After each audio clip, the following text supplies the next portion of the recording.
स्वातंत्र्य ही भीक नाही, ती शूरांच्या रक्ताने विकत घेतलेली संपत्ती आहे. स्वातंत्र्य ही भीक नाही, ती शूरांच्या रक्ताने विकत घेतलेली संपत्ती आहे आणि ती जपणं केवळ सरकारची नाही तर प्रत्येक भारतीयांची जबाबदारी आहे.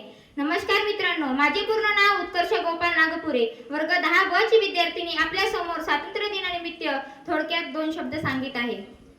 आदरणीय व्यासपीठ, गुरुजन वर्ग व येथे उपस्थित सर्व मित्रमैत्रिणींनो, आजचाच तो 15 ऑगस्टचा ऐतिहासिक दिवस, ज्या दिवशी 200 वर्षांच्या गुलामगिरीच्या साखळ्या तोडून आपण स्वतंत्र भारतात श्वास घेतला.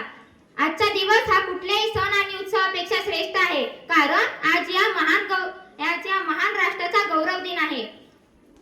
आपल्याला हे स्वातंत्र्य सहजपणाने मिळाले नाही, मुळीच नाही, तर या महान राष्ट्राच्या आपल्याला स्वातंत्र्य मिळाले ते सहजपणे मुळीच नाही मिळालेले, तर 1857 च्या पहिल्या स्वातंत्र्य समरापासून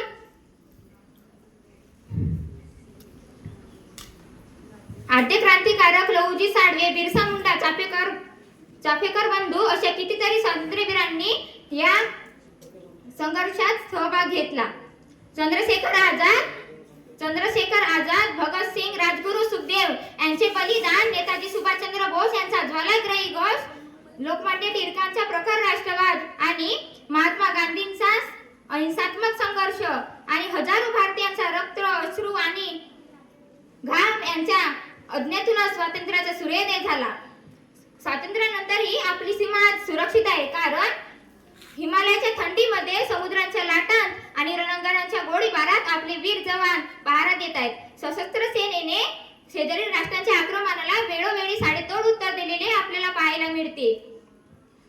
नुकताच पार पडलेला ऑपरेशन सिंदूर मध्यंतर भारताच्या सामर्थ्याचे दर्शन अवघ्या जगाला घडले. असे या वीर जवानांना अभिवादन करण्याचा आजचा दिवस आहे.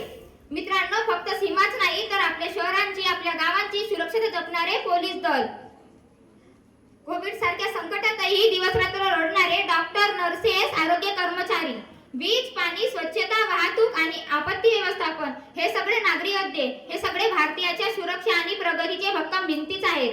अशा या साऱ्यांच्या कर्तृत्वाला नमन करण्याचा आजचा दिवस आहे.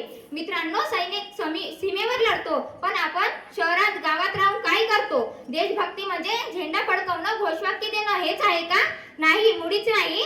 तर वाहतुकीचे नियम पाळणं, भ्रष्टाचार टाळणं, कर वेळेवर भरणं आणि पर्यावरण जपणं आणि एकतेनं राहणं ही सुद्धा देशभक्तीच आहे.